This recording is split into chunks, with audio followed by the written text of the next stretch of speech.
Deus, você pode abrir a sua Bíblia no livro de Tiago. Vamos seguir aqui nesse texto, nessa carta. Quero convidar você a ter expectativas, tudo que você vai ouvir, a não ter pressa, porque nós vamos passar por esse livro, capítulo após capítulo, versículo após versículo, segundo aquilo que o Espírito Santo nos for guiando, né? Hoje nós vamos falar apenas, irmãos, ler apenas 3 versículos. Então, que a gente possa se deleitar e a gente possa literalmente degustar a palavra de Deus. Não temos pressa para acabá-lo, mas temos muito desejo de ouvir a voz do Senhor falando através de cada parte desse livro. Amém? Você está nesse espírito com a gente também? Amém? Então a gente está aqui passando e à medida que o texto for falando, nós vamos passando aqui versículo após versículo. E hoje vamos nos dedicar a 3 versículos a partir do versículo 9, ainda do capítulo 1. A palavra de Deus diz assim: o irmão de condição humilde glorie-se na sua exultação, e o rico na sua humilhação, porque ele passará como a flor do campo, porque o sol se levanta com seu calor ardente. A planta seca, a sua flor cai, e a formosura do seu aspecto desaparece. Assim também o rico murchará em seus caminhos. Fala conosco, Senhor. Fala através da tua santa palavra, ministra a nós pelo poder do teu Espírito e nos faz sair daqui um pouco diferentes, um pouco mais desenvolvidos em Cristo do que chegamos. É o que oramos e pedimos em nome de Jesus. Amém. Amém. Irmãos, essa semana tivemos mais uma atualização da lista dos bilionários do mundo. Essa lista é atualizada constantemente.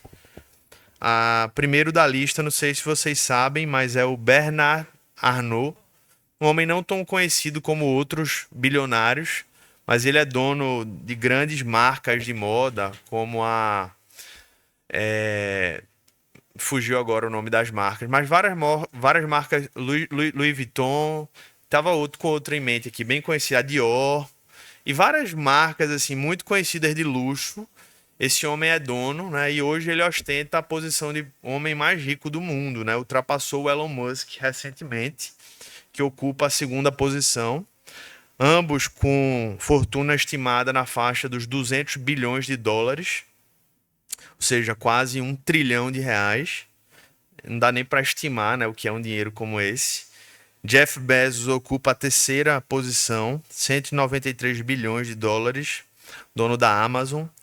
O dono do Facebook, Mark Zuckerberg, a 4ª posição. Ele é um pouco mais pobre, apenas 151 bilhões de dólares. E o Larry Ellison, 142 bilhões de dólares. Né? E aí, entre outros nomes aqui, como os investidores, Warren Buffett, em 7º lugar, ele é muito pobre, gente, 131 bilhões apenas. E o Bill Gates está muito pobre também, caiu bastante, está com apenas 127 bilhões de dólares na sua lista. E quando a gente olha para esses números, a gente diz, poxa, isso são os verdadeiros ricos, né? E eu queria começar provocando aqui, porque quando a gente lê na Bíblia riqueza e pobreza, a gente entra numa questão aqui que é o que é ser rico e o que é ser pobre, né? Porque você há de concordar comigo que existe alguma relatividade nesse conceito. Não que ele seja completamente relativizado, mas existe uma certa relatividade, porque quando nós olhamos para essa lista, nós olhamos e dizemos, não, esses homens são efetivamente ricos. E aí, quando nós vamos olhar para pobres, de repente você vai colocar a pessoa que está tendo que ir para o lixão, catar ali latas para sobreviver, situação que existe efetivamente. E aí você diz, ali estão efetivamente os pobres. E aí muitas pessoas tendem sempre a se colocar numa condição de classe média, né?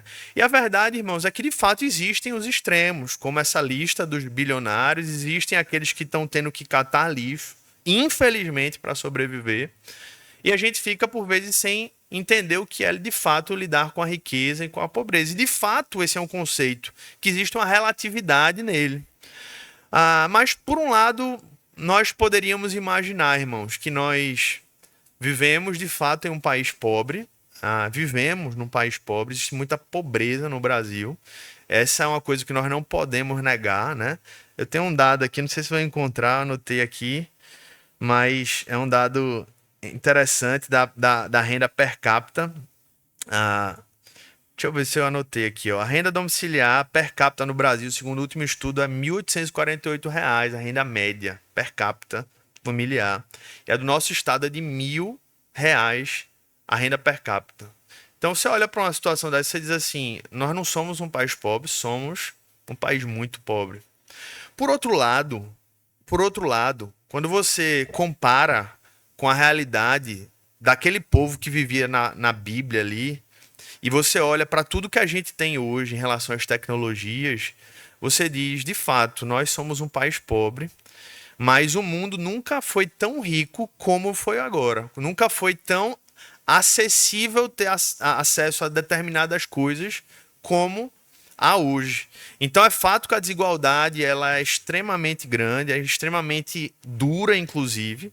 Por outro lado, nós nunca vivemos numa era onde circula tanta riqueza e acesso a tantas coisas. Então, por que eu estou falando tudo isso? Porque quando a gente lida com um texto como esse, onde fala riqueza e pobreza, a gente tem que ter a sensibilidade de não ocultar o quão pobre nós vivemos em um país pobre, miserável, com tanta coisa miserável no nosso meio, mas ao mesmo tempo lembrar também, por outro lado, que a realidade daquele povo que vivia no tempo bíblico era incomparável o grau de miséria na grande camada do que com o que nós vivemos hoje. Então a grande pergunta que nós temos que fazer quando a gente lê para um texto como esse é a gente dizer, mas como é que isso se aplica à nossa realidade hoje? Onde é que a gente encontra confronto para o nosso coração e para a nossa vida hoje? Como é que esse texto se aplica à nossa realidade, à nossa cidade, ao nosso estado, ao nosso país hoje? E é exatamente isso que a gente vai falar um pouco aqui nessa manhã, irmãos. Afinal de contas, quando ele fala sobre riqueza e pobreza, ele está falando sobre uma das coisas que geram muitas provações e também muitas tentações. Eu não sei se você se lembra, mas eu já deixei claro que provações e tentações são coisas diferentes, apesar de muitas vezes poderem advir da mesma situação e da mesma origem. Em uma simples frase ou tentativa de definição, quem nos prova é o Senhor, visando o nosso amadurecimento. Mas quem nos prova, especialmente, é o inimigo de nossas almas, Satanás, e também a nossa própria carne e o mundo. Né? Então nós precisamos lembrar que existe sempre um ator por trás das tentações, que é Satanás, mas nós não podemos excluir o papel que há no nosso pecado, na nossa carne pecaminosa por trás das tentações. Se você ler o capítulo 1, que a gente vai falar no domingo que vem, eu vou falar um tempo sobre isso aqui, sobre tentações especificamente, você vai ver que não há citação de Satanás sobre as tentações no capítulo 1. Mas, obviamente, nós sabemos que Satanás age. Mas precisamos ter cuidado também para não colocarmos tudo na conta dele. Como certa vez disseram, né, que, contando a história, que encontraram, certo dia, passaram andando pela rua numa esquina e encontraram o diabo no chão chorando. E aí disseram assim, mas por que você está chorando? Isso é uma história, obviamente, fictícia, tá, gente? E aí, por que você está chorando? Ele disse, não, rapaz, é porque hoje em dia tudo é culpa minha. Tudo é minha responsabilidade, tudo sou eu, né? E de fato nós precisamos lidar com essa a situação onde de fato ele está arquitetando ali tudo, mas existe o nosso pecado e a nossa responsabilidade por trás. E é o que a gente vai falar um pouco na semana que vem. Mas o fato é que hoje, nos voltando para a riqueza e pobreza, irmãos, nós precisamos perceber que elas também são grande fonte de provação e de tentação. Nós falamos bastante já sobre provações nos últimos domingos, né? Inclusive quero lembrar aqui, né? Alguns irmãos compartilharam isso comigo e eu creio que nós precisamos ter olhos espirituais abertos. Que não é por acaso, irmãos, nós termos iniciado uma série de mensagens falando sobre provação e vermos tantas provações em nosso meio, né? O Senhor usa, meus irmãos, a sua palavra, o Senhor usa a atmosfera da comunidade para nos edificar nos momentos que nós precisamos. Então, você acha que essas coisas acontecem por acaso? Se você acha que isso é por acaso, você está com a sua sensibilidade espiritual muito afetada pelo naturalismo, né? Pelas fatalidades da vida. Não, irmãos. Sem dúvida, o Senhor usa, né, tudo que está ao nosso redor, inclusive a nossa igreja, a nossa comunidade, aquilo que nós temos vivido para ministrar os nossos corações segundo as nossas necessidades. E que bom que nós servimos a um Deus vivo, que nos acolhe em meio às nossas lutas. Amém? Então hoje, não creio que será diferente, irmãos. Talvez muitos precisem ouvir sobre isso aqui hoje, né, das provações e tentações que vêm por meio tanto da pobreza como da riqueza. E Tiago faz questão de tratar desse tema e reserva alguns versículos da sua carta para tratar disso, porque naquela época, vocês sabem, eu falei isso algumas semanas passadas, que eles estavam sofrendo por conta disso. Né? Muitos haviam perdido as suas casas, as suas fontes de renda, porque estavam sendo perseguidos por conta da fé cristã.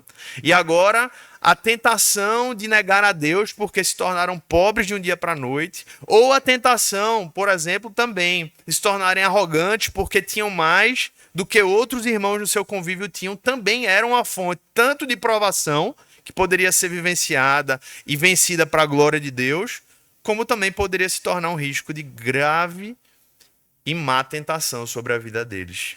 E isso, sem dúvida, se aplica a nós também, irmãos. Em situações diferentes, em contextos diferentes, mas vivendo num país que luta contra a pobreza, um país miserável, e que muitas vezes nos traz tentações também no meio desse contexto. E é sobre isso que Tiago fala. E é interessante perceber uma coisa, irmãos, um dado interessante.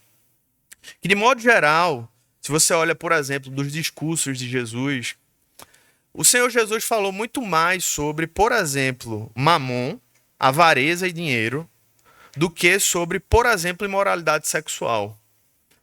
E aí você se pergunta, mas por quê? Será que para Jesus imoralidade sexual não era um problema? Será que não era pecado para ele? Claro que era. Ele também falou sobre isso. Ele também falou e condenou, né, relações sexuais fora do matrimônio. Ele também falou sobre nos mantermos fiéis a ele também nessa área.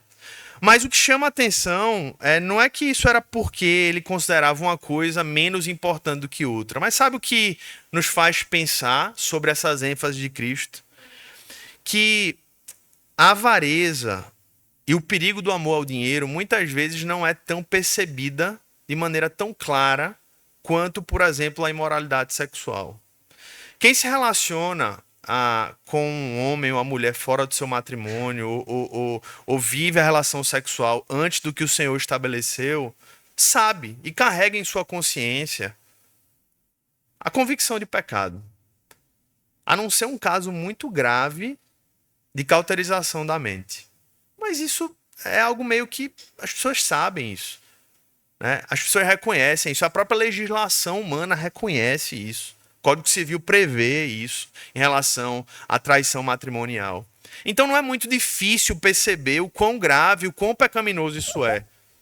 Porém, quando se trata do amor ao dinheiro, irmãos, quando se trata da avareza, muitas vezes isso é camuflado e é justificado de muitas formas. E é por isso que o Senhor Jesus foi tão enfático ao trabalhar isso e ao expor esse pecado. Então, portanto, irmãos, nós precisamos ter a maturidade de perceber as idolatrias dos nossos corações quanto ao amor ao dinheiro. E o interessante quanto ao amor ao dinheiro é que ele não tenta apenas aquele que o tem. Isso é o mais interessante e o mais duro. É que o amor ao dinheiro ele pode ser um alvo de tentação tanto na vida daquele que o tem, como na vida daquele que não tem. É possível pecar em relação ao dinheiro, estando em ambas as condições. O amor ao dinheiro tenta ricos e o amor ao dinheiro tenta pobres. E como é que ele tenta o pobre? Carta de Tiago, ele nos dá direções nesse sentido, porque nesse simples versículo, ele fala, irmãos, que o irmão de condição humilde glorie-se na sua exultação. Então, Tiago sabia que o irmão pobre, ele seria tentado muitas vezes à inveja e à falta de contentamento. Não que o rico não enfrente isso também. O coração humano é sempre sedento por mais, independentemente de quanto ele tenha. Mas o irmão de condição humilde seria mais tentado. Seria tentado a pensar, por que ele tem tanto, eu tenho tão pouco? Se ele tem, eu também vou ter. Afinal, meu cartão ainda tem um limitezinho aqui e vai ter que dar. Vai ter que funcionar porque se ele tem, eu também vou ter. Ou seja, falta de contentamento. Ou seja, inveja. E por isso Tiago diz muito claramente, o irmão de condição humilde precisa aprender a gloriar-se, a orgulhar-se em outras traduções, não nos seus bens, mas na sua exaltação.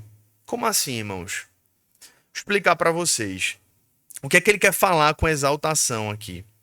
Ele quer falar sobre exatamente aquilo que tem a ver com a experiência espiritual que a fé cristã nos promete e nos garante.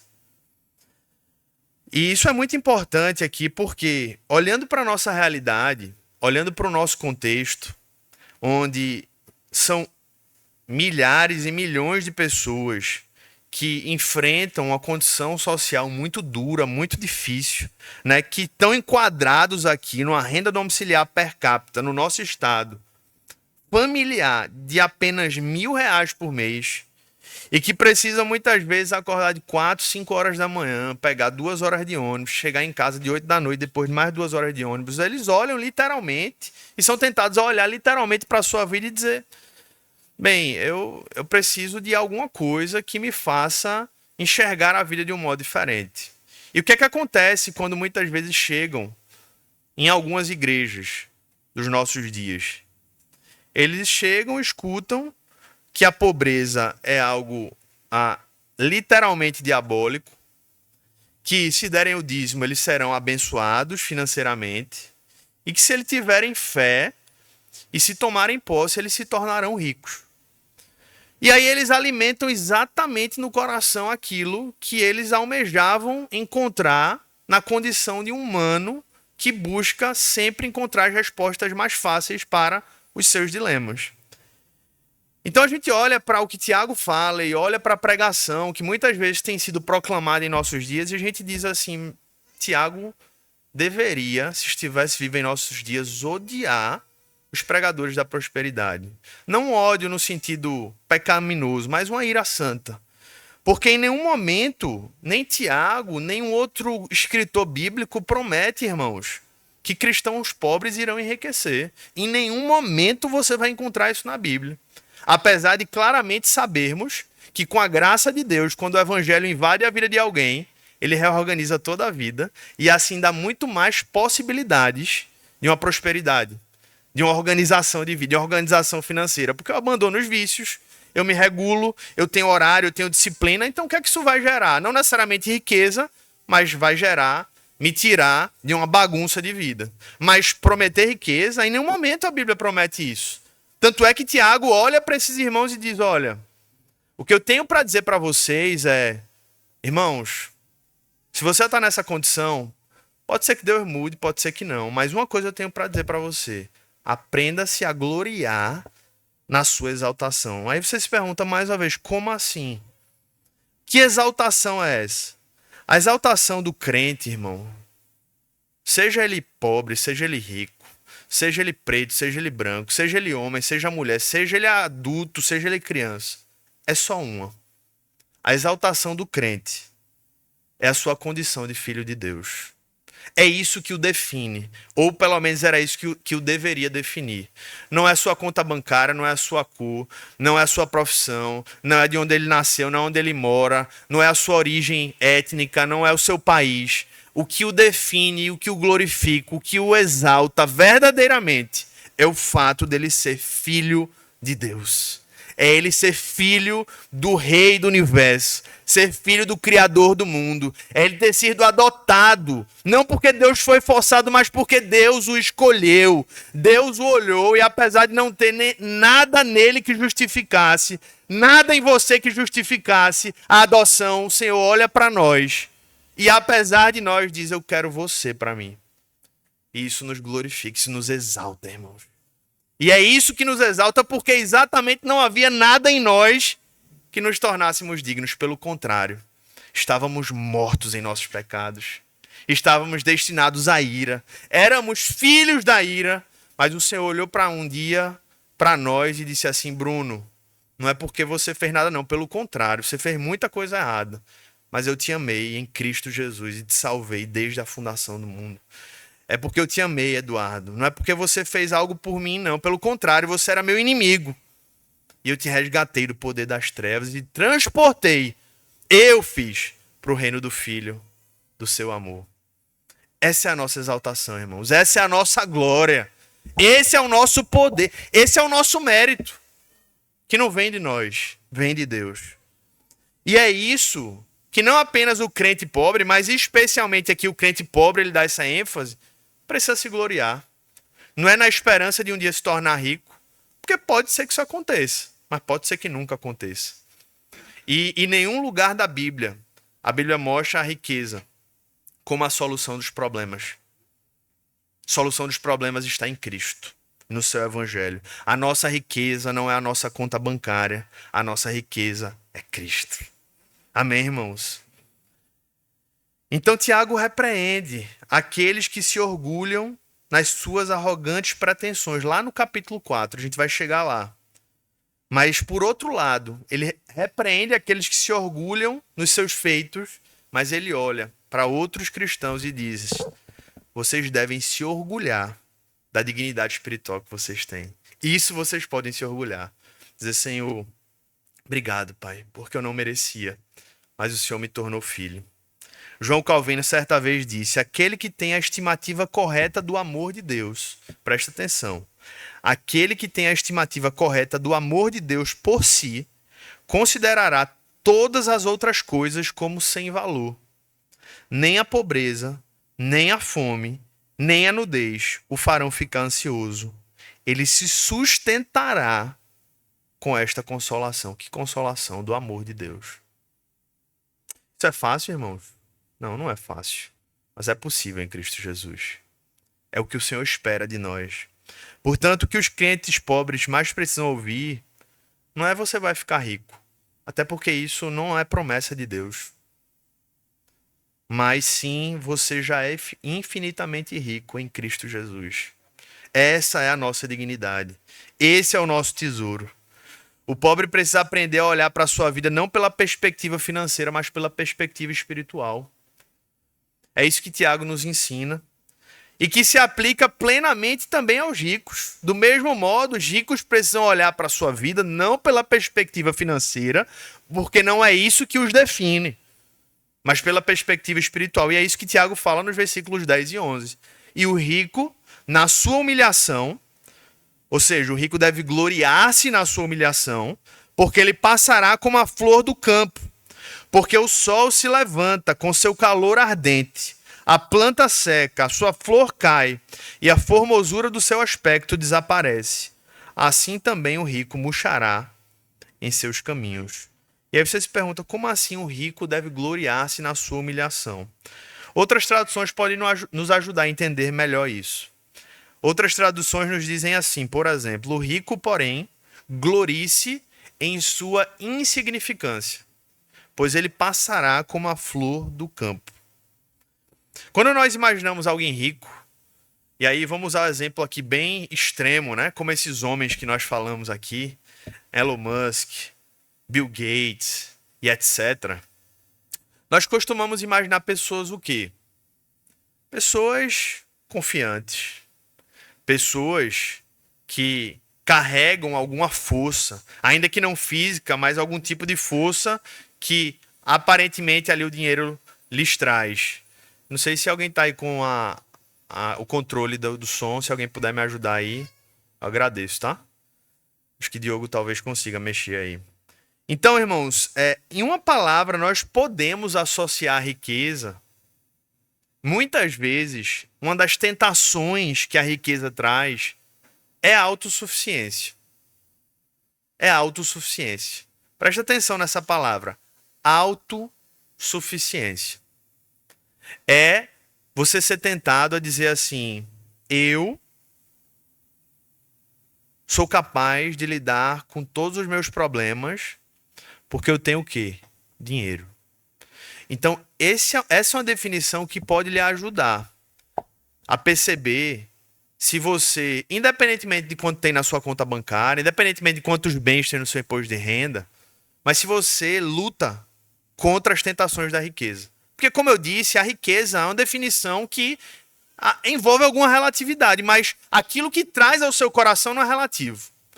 Então, se você carrega um pouquinho mais de bens no seu patrimônio, se você tem um salário um pouquinho melhor do que a média normal, e você costuma ser tentado a pensar quando surge algum problema, não, mas isso aqui eu acho que eu dou conta porque eu tenho um pouco mais de dinheiro, né? Eu acho que o dinheiro pode me ajudar nessa hora. Então, saiba que você está sendo enquadrado como rico aqui, diante desse texto.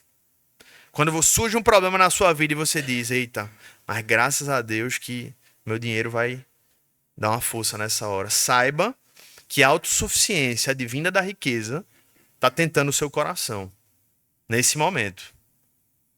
E essa é uma das grandes tentações, nos acharmos autossuficientes por meio daquilo que conquistamos. E a imagem que Tiago usa aqui, irmãos, ela é muito clara e muito precisa. Porque ele diz assim, ele compara o rico a quem? A flor do campo. E a flor do campo é o quê? Algo extremamente frágil, algo extremamente passageiro, algo extremamente insuficiente. E ele diz assim, o rico deve gloriar-se na sua insignificância. Ou seja, o que é que Tiago está dizendo? Dizendo assim, se você, como cristão, tem sido tentado à autossuficiência por conta de um dinheirinho a mais que você tem, você precisa ser lembrado de que tudo que você tem, na verdade, não é nada seu. Em primeiro lugar, é do Senhor. Isso já muda tudo. Você é mordomo do dinheiro de Deus que está na sua vida. Esse dinheiro não é seu, esse dinheiro é de Deus. E isso faz você administrá-lo de uma maneira completamente diferente do que você faria se não tivesse essa consciência. Você não usa para o seu bel prazer. Você deve usá-lo para a glória de Deus. Em segundo lugar, você deve lembrar que tudo que você tem é muito mais frágil do que você imagina. Do mesmo jeito que o dinheiro vem, ele pode ir, muitas vezes vai, irmãos. Basta uma catástrofe, basta uma decisão judicial, basta um hacker invadir a sua conta, basta um assaltante, basta uma situação inesperada. Então, você precisa lembrar que tudo que você tem é muito mais frágil do que você imagina. Você precisa lembrar que tudo que você tem, absolutamente nada disso vai entrar no seu caixão. E mesmo que entrasse, não ia subir. Então, isso começa a nos trazer consciências, ou melhor, consciência, realidade, clareza de que essa confiança que a gente pode colocar em determinadas coisas, bens ou dinheiro, ela é uma insanidade. Ela é maluca. Ela é completamente desnorteada. E por isso a gente deve lembrar, portanto, que se essa é a sua condição, se você é tentado dessa maneira no seu coração, você não é melhor do que ninguém por ter um pouco mais de dinheiro, ter um pouco mais de bem, porque na verdade isso não traz segurança nenhuma. Então, em outras palavras, o rico deve vencer a tentação da autossuficiência, lembrando de quê? Da sua insignificância. Mas como a gente faz isso, irmãos? Tem um texto em 1 Timóteo que eu quero lê-lo para a gente concluir com esse texto. Porque Tiago e Paulo, né, muitas vezes se complementam. Lutero errou muito feio quando disse que a carta de Tiago era uma carta de palha. Muito feio. Ele acertou em muitas coisas, mas ele errou muito quando ele criticou e quis tirar a carta de Tiago do cânon bíblico. Se você não sabia, ele advogou isso. Porque Tiago e Paulo fazem uma dupla dinâmica e nos trazem verdades complementares muito preciosas. E aqui isso acontece também quando Paulo escreve a Timóteo. Porque no capítulo 6, do primeiro capítulo de Timóteo, versículos 17, ou melhor, no capítulo 6 da primeira carta de Paulo a Timóteo, nos versículos 17 a 19, o apóstolo Paulo diz ao seu discípulo Timóteo, orientando ele a pastorear as pessoas, ele traz orientações muito práticas de como ele deveria pastorear o coração dos ricos. E ele diz assim: ordene aos que são ricos no presente mundo. Então isso é uma aplicação muito prática do que a gente está falando aqui. Em primeiro lugar, que não sejam arrogantes, nem ponham a sua esperança na incerteza da riqueza, mas em Deus, que de tudo nos provê ricamente para a nossa satisfação. Então, em primeiro lugar, irmãos, eu vou continuar lendo o texto aqui, mas em primeiro lugar, de maneira muito prática, se essa é uma tentação do seu coração, não seja arrogante. Você vai lutar contra essa tentação lutando contra a arrogância. Em outras palavras, não menospreze outras pessoas, outros irmãos em Cristo, que não possuem tantos recursos quanto você. Isso é uma aplicação muito prática para lutar contra a arrogância. Desvalorizar ou valorizar pessoas pela sua condição financeira é um pecado. Amém? É um pecado. O nome da palavra é essa, é pecado. O cristão é chamado para amar e servir a qualquer pessoa, independentemente da sua condição financeira.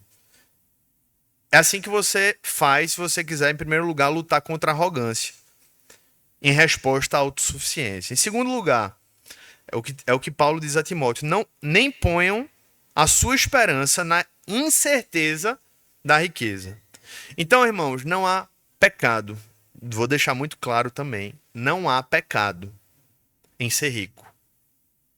Pelo contrário, você pode abençoar muito o reino com a sua riqueza. E quantos ricos foram instrumentos para o avanço do reino de Deus nesse mundo? Muitas histórias. O pecado, irmão, se encontra quando ricos depositam a sua confiança na riqueza.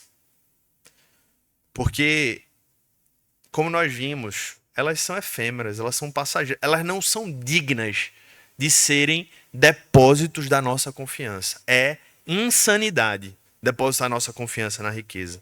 João Calvino também disse: quando imaginamos tê-las, as riquezas, como um relâmpago escapam de nossas mãos. Então a confiança do cristão não deve estar em coisas, não deve estar em bens, não deve estar em aplicações financeiras. A confiança do cristão deve estar em uma pessoa. E essa pessoa se chama Cristo. E esse Cristo, como Paulo diz, em tudo nos provê ricamente. Ele não nos deixa faltar nada, irmãos. Nada. Não apenas dinheiro ele provê, mas ele provê todas as outras coisas que inclusive o dinheiro não pode comprar. Ele é o nosso provedor. Satisfação não apenas material, mas emocional, espiritual, relacional. Ele é o nosso provedor. Então, não ponha a sua esperança na incerteza da riqueza. Ponha a sua esperança em Cristo. E por fim, concluindo como Paulo conclui: ordene-lhes que pratiquem o bem. Sejam ricos em boas obras. Versículo 19. Generosos e prontos para repartir. Dessa forma, eles acumularão um tesouro para si mesmos, um firme fundamento para a era que há de vir, e assim alcançarão a vida eterna. Então, qual é o mandamento de Deus para os ricos, para lutarem contra a autossuficiência? Generosidade. Um autor, um pastor, chamado Andy Stanley, ele disse que a generosidade é o antídoto para os efeitos estonteantes da riqueza. Se você praticar generosidade, você vai estar dando golpes diários e constantes na luta e na tentação que a riqueza pode trazer em relação à autossuficiência. Você vai estar treinando e domando o seu coração para dizer: você não me pertence, você pertence a Deus e o Senhor me mandou ser generoso. Quando somos generosos com os nossos recursos, estamos admitindo de maneira prática que o nosso dinheiro e que os nossos bens não são nossos. Porque uma coisa é dizer: Mas quando nós fazemos, nós estamos afirmando de maneira prática que isso é uma verdade em nossas vidas. O oposto da generosidade é a ganância. E o ganancioso é alguém profundamente enganado. Sabe por quê? Porque ele parte do pressuposto de que tudo que ele possui é feito para o seu consumo. Esse é o problema da ganância. Ele acredita que tudo que ele tem é para ele. Isso é mentira. Porque nada é nosso, tudo é de Deus e nós somos apenas mordomos dele. Então, se quisermos vencer a tentação da avareza, da autossuficiência, seja generoso. Use o dinheiro para abençoar pessoas, para servir o reino, para glorificar a Deus nesse mundo. Acolha os órfãos e as viúvas dos nossos dias. Invista no reino de Deus, invista na obra de Deus, invista nas pessoas que Deus colocar no seu caminho e veja assim a autossuficiência ser demolida no seu coração. Eu vou usar uma história aqui bem radical, mas apenas para você sondar o seu coração. Porque eu fiquei me imaginando no lugar também. Eu acho que é uma história que pode fazer você sondar o seu coração. O bispo Roberto McAllister tem muitas histórias dos feitos, né, que a Nova Vida realizou na construção de templos no Rio de Janeiro, de coisas que foram feitas, né, e do Senhor enviando recursos de maneira sobrenatural. Muitas histórias belas. E tem uma delas, irmãos, que é bela e chega a ser engraçado, né? Ele disse que eles estavam levantando recursos à época para a construção, se eu não me engano, de um asilo de idosos que a Nova Vida construiu na década de 70 no Rio. Se eu não me engano, foi esse lugar. Ou foi algum templo, eu não me lembro. Mas foi alguma coisa grande, era muito dinheiro. Milionário à época, na década de 70. E, como sempre faziam, não tinha dinheiro em caixa para construir. Tudo era construído com campanha e com a generosidade da igreja, né? Assim como a igreja sempre sobreviveu e sempre fez ao longo da história, né? A não ser quando está se envolvendo aí com política, que aí está se metendo em coisa errada, mas isso não é a prática da igreja. A prática histórica da igreja é sempre a generosidade do povo de Deus se envolvendo na sua obra. E aí ele disse, bem, a gente vai construindo isso aí, Deus mandou fazer isso, e ele disse que não tinha o recurso. E para começar uma obra muito grande, já precisava de muito dinheiro só para começar a obra. Era uma coisa assim, extremamente grande para os olhos humanos. E ele disse que acordou uma noite, irmãos, e teve um sonho de que ele devia procurar um irmão que tinha sido membro da Nova Vida, mas tinha se mudado depois, ou era membro ainda, mas ele era rico, ele tinha uma fazenda muito grande também no interior. E ele disse que sonhou que era para ele procurar aquele irmão, que aquele irmão ia dar o dinheiro para ele. Milhões de reais.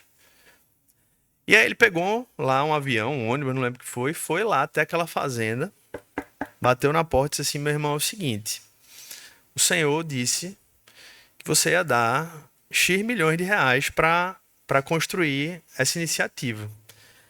E aí a gente fica se perguntando como é que ele vai reagir a isso, né? E aí a história, irmãos, é que aquele homem olhou para o bicho Roberto e disse assim, o senhor me dá 2 dias?